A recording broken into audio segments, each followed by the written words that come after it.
ಇನ್ನು ಇದೇ ವೇಳೆ ಬಿವಿ ಆಚಾರ್ಯ ಅವರ ಸಹಾಯಕ ವಕೀಲ ಮುತ್ತುಕುಮಾರ್ ಜೊತೆ ನಮ್ಮ ಪ್ರತಿನಿಧಿ ಚಂದ್ರಮೋಹನ್ ನಡೆಸಿರುವ ಮಾತುಕತೆ ಇಲ್ಲಿದೆ.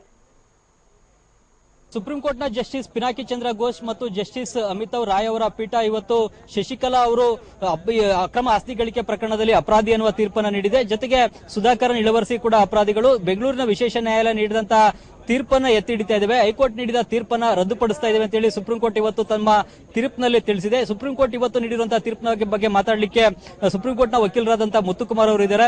ಸುಪ್ರೀಂ ಕೋರ್ಟ್ ತೀರ್ಪು ನೀಡುವ ಸಂದರ್ಭದಲ್ಲಿ ಇವರು ಸುಪ್ರೀಂ ಕೋರ್ಟ್ ಹಾಲ್ನಲ್ಲಿ ಉಪಸ್ಥಿತರಿದ್ದರು. ಸರ್, ಈಗ ಸುಪ್ರೀಂ ಕೋರ್ಟ್ ತೀರ್ಪು ಕೊಟ್ಟಿದೆ, ಏನೇನು ತೀರ್ಪಿನಲ್ಲಿ ತಿಳಿಸಿದೆ? ಸರ್, ಈಗ ಸ್ಪೆಷಲ್ ಕೋರ್ಟ್ ಇತ್ತಲ್ಲ, ಕುನ್ನಾರ ಸ್ಪೆಷಲ್ ಕೋರ್ಟ್ ನೀಡಿದ ಜಡ್ಜ್ಮೆಂಟ್ ನ ಅಪೋಲ್ಡ್ ಮಾಡಿ ಹೈಕೋರ್ಟಿನ ಜಡ್ಜ್ಮೆಂಟ್ ರದ್ದುಪಡಿಸಿದ್ದಾರೆ. ಒಂದು. ಎರಡನೇದು 4 ವರ್ಷ ಕನ್ವಿಕ್ಷನ್ ಕೊಟ್ಟಿದ್ದನ್ನ ಅಪೋಲ್ಡ್ ಮಾಡಿದ್ದಾರೆ. ಮತ್ತೆ ಏನಿದೆಯೋ ಯಾವುದನ್ನು ವಿಶೇಷ ನ್ಯಾಯಾಲಯದ ಯಾವ ಒಂದು ತೀರ್ಪಿನ ಅಂಶವನ್ನು ಇದು ಮಾಡಿಲ್ಲ.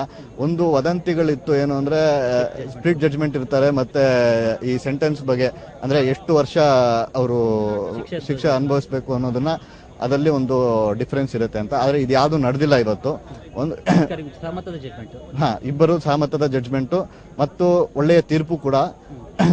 ಎರಡನೇ ವಿಷಯ ಏನು ಅಂದ್ರೆ, ಇವಾಗ ಈ 3 ಜನ ಇದಾರಲ್ಲ, ಶಶಿಕಲಾ, ಇಳವರ್ಸಿ ಮತ್ತು ಸುಧಾಕರನ್, 3 ಜನನು ಕರ್ನಾಟಕದ ವಿಶೇಷ ನ್ಯಾಯಾಲಯದ ಮುಂದೆ 4 ವಾರಗಳಲ್ಲಿ ಅವರು ಸರೆಂಡರ್ ಆಗಬೇಕು. ಹಾಗಾಗಿ ಸರೆಂಡರ್ ಆಗಿಲ್ಲ ಅಂದ್ರೆ ನಾನ್ ಬೇಲಬಲ್ ವಾರೆಂಟ್ ಇಶ್ಯೂ ಮಾಡೋ ಚಾನ್ಸ್ ಇದೆ. ಮತ್ತೆ ಅವರು ಕರ್ನಾಟಕದ ಜೈಲಿನಲ್ಲೇ ಅವರು ಶಿಕ್ಷೆಯನ್ನು ಅನುಭವಿಸಬೇಕು. ಅವ್ರೇನಾದ್ರು ತಮಿಳುನಾಡಿನಲ್ಲಿ ನಾವು ಅನುಭವಿಸಬೇಕು ಅಂದ್ರೆ ಇಲ್ಲಿ ಸುಪ್ರೀಂ ಕೋರ್ಟ್ ಅಲ್ಲಿ ಒಂದು ಅರ್ಜಿ ಹಾಕಬೇಕು. ಸುಪ್ರೀಂ ಕೋರ್ಟ್ ಅರ್ಜಿನ ಪರಿಗಣಿಸಿ ಏನಾದ್ರು ಅದನ್ನ ಅಲೋ ಮಾಡಿದಲ್ಲಿ ಅವರು ತಮಿಳುನಾಡು ಜೈಲಿನಲ್ಲಿ ಇದು ಮಾಡ್ಬೋದು. ಇಲ್ಲ ಅಂದ್ರೆ ಅವರು ಕರ್ನಾಟಕ ಜೈಲಿನಲ್ಲಿ 4 ವರ್ಷ ಇದು ಮಾಡ್ಬೋದು. ಮತ್ತೆ ಅವರು ಈಗಾಗಲೇ ಒಂದು 21 ದಿನ ಜೈಲಿನಲ್ಲಿ ಇದ್ದಿದ್ದನ್ನ ಆ ದಿನಗಳನ್ನ ಕಡಿಮೆ ಮಾಡಿ ಮತ್ತೆ ಉಳಿದ ದಿನ ಅವರು ಜೈಲು ಕಳಿಬೇಕಾಗ್ತದೆ. ಇದು ಕರ್ನಾಟಕದ ವಾದವನ್ನು ಪುನರ್ಸ್ಕರಿಸಿದಂತಾಗಿದೆ ಮತ್ತು ಕರ್ನಾಟಕದ ವಾದಕ್ಕೆ ಜಯ ಸಿಕ್ಕಂಗಾಗಿದೆ. ಈಗ ಬಿ ವಿ ಆಚಾರ್ಯ ವಾದ ಮನ್ನಣೆ ಸಂಪೂರ್ಣವಾಗಿ ಬಿ ವಿ ಆಚಾರ್ಯ ಮತ್ತೆ ದುಷ್ಯಂತ್ ದೇವೆ ಅವರು ಏನು ವಾದ ಮಾಡಿದ್ರು ಈ ಸಂಪೂರ್ಣವಾಗಿ ಒಪ್ಪಿ. ಯಾಕಂದ್ರೆ ಪ್ರಾರಂಭದಲ್ಲೇ ಇವರು ಪಿನಾಕಿ ಚಂದ್ರ ಘೋಷ್ ಅವರು ಬಿ ವಿ ಆಚಾರ್ಯರನ್ನು ಮೆಚ್ಚಿ ಮತ್ತು ಈ ಕರ್ನಾಟಕದ ಏನೇನು ಅಂಶಗಳಿದೆ ಇದನ್ನ ಒಪ್ಪಿದ್ದಾರೆ.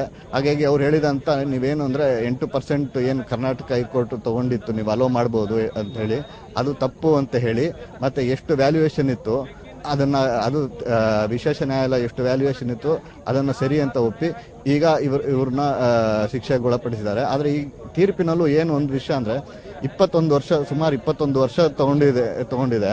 ಈ ಯಾರು ಮುಖ್ಯ ಅಕ್ಯೂಸ್ಡ್ ಇದಾರಲ್ಲ ಅವರು ಇವಾಗ ಮರಣ ಹೊಂದಿರೋದ್ರಿಂದ ಈ ತರ ಪ್ರಿವೆನ್ಷನ್ ಆಫ್ ಕರಪ್ಷನ್ ಕೇಸಸ್ ಅಲ್ಲಿ 21 ವರ್ಷ 25 ವರ್ಷಗಳು ನಡೆದಲ್ಲಿ ಈ ಅಕ್ಯೂಸ್ಡ್ಗಳೇ ಸಾಯುವಾಗ ತಾವಿನಪ್ಪಿದಾಗ ಜಡ್ಜ್ಮೆಂಟ್ಗಳು ಬಂದು ಅದ್ರ ಉಪಯೋಗ ಆಗುತ್ತಾ ಅನ್ನೋದು ಒಂದು ಮುಖ್ಯವಾದ ಒಂದು ಅಂಶ ಇದೆ. ಮತ್ತೆ ಸುಪ್ರೀಂ ಕೋರ್ಟ್ ಸಹ ಯಾಕೆ ಇಷ್ಟು 8 ತಿಂಗಳು ತಗೊಂಡು ಜಡ್ಜ್ಮೆಂಟ್ ಕೊಟ್ಟಿದೆ ಅನ್ನೋದನ್ನು ಸಹ ಅದನ್ನ ಹೇಳಿರ್ಬೇಕಾಗಿತ್ತು. ಅದು ಹೇಳಿದಾರ ಅನ್ನೋದು ನೋಡ್ಬೇಕಾಗುತ್ತೆ. ಆದ್ರೆ ಈ ಜಡ್ಜ್ಮೆಂಟ್ ಒಂದು ಮಾದರಿ ಆಗುತ್ತೆ. ಯಾಕಂದ್ರೆ ಸುಮಾರು ಈ ಕರಪ್ಷನ್ ಕೇಸಸ್ಗಳು ಈ ದೇಶದಲ್ಲಿ ಪೆಂಡಿಂಗ್ ಇರ್ಬೇಕಾದ್ರೆ ಈ ಜಡ್ಜ್ಮೆಂಟಿನ ಮಾದರಿಯಲ್ಲಿ ಇನ್ನು ಮಿಕ್ಕಿದಂತ ಕೇಸ್ಗಳನ್ನು ಡಿಸೈಡ್ ಮಾಡುವಂತ ಚಾನ್ಸಸ್ ಇದೆ. ಈಗ ಒಂದೇ ಆರೋಪಿ ಜಯಲಲಿತಾ ಅವರು ಸಾವನ್ನಪ್ಪಿರೋದ್ರಿಂದ ಅವರ ವಿರುದ್ಧದ ಆರೋಪಗಳನ್ನು ಕೈ ಬಿಟ್ಟಿದ್ದೇವೆ, ಅವರ ಸ್ಟ್ಯಾಂಡ್ ಅಬೇಟೆಡ್ ಅಂತಾನು ಕೂಡ ಹೇಳಿದ್ರು. ಹೌದು, ಮುಖ್ಯ ಆರೋಪಿಯಾದ ಜಯಲಲಿತಾ ಅವರು ಸಾವಿನಪ್ಪಿರೋದ್ರಿಂದ ಅವರ ವಿರುದ್ಧ ಕೇಸ್ ಬಂದು ಡಿಸ್ಮಿಸ್ ಆಗಿದೆ ಅಂತಾನೆ ಹೇಳಿರೋದು, ಕೈ ಬಿಟ್ಟಿದೀವಿ ಅಂತ ವಿನಃ ಅವರು ಈ ಸಂಬಂಧದಲ್ಲಿ ಅವರ ಪಾತ್ರಗಳನ್ನೆಲ್ಲೂ ಈ ಜಡ್ಜ್ಮೆಂಟ್ ಅಲ್ಲಿ ತೀರ್ಪಿನಲ್ಲಿ ಇದ್ದೇ ಇರುತ್ತೆ. ಇದನ್ನ ವಿಶ್ಲೇಷಣೆ ಮಾಡಿರ್ತಾರೆ. ಖಂಡಿತ ಅವರ ಏನ್ ಪಾತ್ರವಿತ್ತು ಹೇಗ್ ಮಾಡಿದ್ರು ಅಂತ ಇದ್ದೇ ಇರುತ್ತೆ.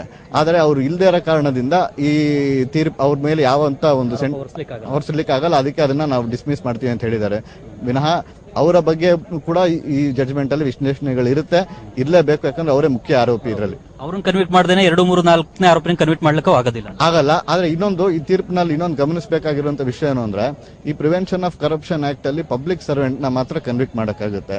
At the relevant point of time ಇವ್ರು ಯಾರು ಪಬ್ಲಿಕ್ ಸರ್ವೆಂಟ್ ಗಳಲ್ಲ. ಸೊ ಇವ್ರು ಬರೀ ಇಂಡಿಯನ್ ಪೀನಲ್ ಕೋಡಿನ ಒಂದು ಪ್ರಾವಿಷನ್ಸ್ ಅಲ್ಲಿ ಮಾಡಿರ್ಬೋದು, ಅದಲ್ಲೇ ಮಾಡಿರ್ಬೇಕು ಅಂತ ನನ್ನ ಅಭಿಪ್ರಾಯ. ಆದ್ರೆ ತೀರ್ಪು ಬಂದ ನಂತರ ಅಂದ್ರೆ ಕಾಪಿ ಸಂಜೆ ಒಳಗಡೆ ಬರುತ್ತೆ, ಅದು ಓದಿದ ನಂತರ ತಿಳಿಯುತ್ತದೆ. ತೀರ್ಪಿನ ಪ್ರತಿ ನೋಡಿದ್ರೆ ಬುಕ್ ಒಂದು 1000 ಪುಟಕ್ಕಿಂತ ಜಾಸ್ತಿ ಪುಟಗಳು ಇರಷ್ಟು ಕಾಣ್ತಾ ಇದೆ. ಖಂಡಿತ. ಯಾಕಂದ್ರೆ ಇದರಲ್ಲಿ ಸುಮಾರು 2000 ಡಾಕ್ಯುಮೆಂಟ್ ಮತ್ತೆ ಸುಮಾರು ಜನ ವಿಟ್ನೆಸ್ ಗಳಿರೋದ್ರಿಂದ ಸುಮಾರು ದಿನ ಟ್ರಯಲ್ ನಡೀತು. ಮತ್ತೆ ಸಾಕಷ್ಟು ಆರ್ಡರ್ಗಳಿದೆ, ಇನ್ಕಮ್ ಟ್ಯಾಕ್ಸ್ ಅಥಾರಿಟೀಸಿನ ಆರ್ಡರ್ ಮತ್ತೆ ಕಂಪನಿ ಕೋರ್ಟ್ಗಳಿನ ಆರ್ಡರ್, ಸಾಕಷ್ಟು ಆರ್ಡರ್ಸ್ ಮತ್ತೆ ಎಲ್ಲ ಇರೋದ್ರಿಂದ ಹಾಗಾಗಿ ಎಲ್ಲ ಒಂದು ಪರಿಗಣಿಸಿ ಎಲ್ಲ ಅಂಶಗಳನ್ನು ನೋಡಿ ಅದಾದ ನಂತರ ಒಂದು ತೀರ್ಪನ್ನು ಕೊಟ್ಟಿದ್ದಾರೆ. Thank you sir. ಇದು ಸುಪ್ರೀಂ ಕೋರ್ಟ್ ವಕೀಲ ಮುತ್ತುಕುಮಾರ್ ಅವರ ಅಭಿಪ್ರಾಯ. ಮುಖ್ಯವಾಗಿ ಈಗ ಸುಪ್ರೀಂ ಕೋರ್ಟ್ ಶಶಿಕಲಾ, ಸುಧಾಕರ್, ಇಳವರಸಿ ಮೂವರು ಕೂಡ ಅಪರಾಧಿಗಳು ಅಂತ ತೀರ್ಪು ಕೊಟ್ಟಿದೆ. ಬೆಂಗಳೂರಿನ ವಿಶೇಷ ನ್ಯಾಯಾಲಯ ನೀಡಿದಂತ ತೀರ್ಪನ್ನು ಎತ್ತಿಡಿದೆ. ಮುಂದಿನ 4 ವಾರಗಳ ಒಳಗಾಗಿ ಮೂವರು ಅಪರಾಧಿಗಳು ಕೂಡ ಬೆಂಗಳೂರಿನ ವಿಶೇಷ ನ್ಯಾಯಾಲಯದ ಎದುರುಗಡೆ ಹಾಜರಾಗಬೇಕಾಗಿದೆ ಎನ್ನುವುದನ್ನು ಕೂಡ ಸುಪ್ರೀಂ ಕೋರ್ಟ್ ತನ್ನ ತೀರ್ಪಿನಲ್ಲಿ ತಿಳಿಸಿದೆ. ಕ್ಯಾಮರಾಮನ್ ಪ್ರದೀಪ್ ಜೊತೆ ಚಂದ್ರಮೋಹನ್, ಟಿವಿ9 ನವದೆಹಲಿ.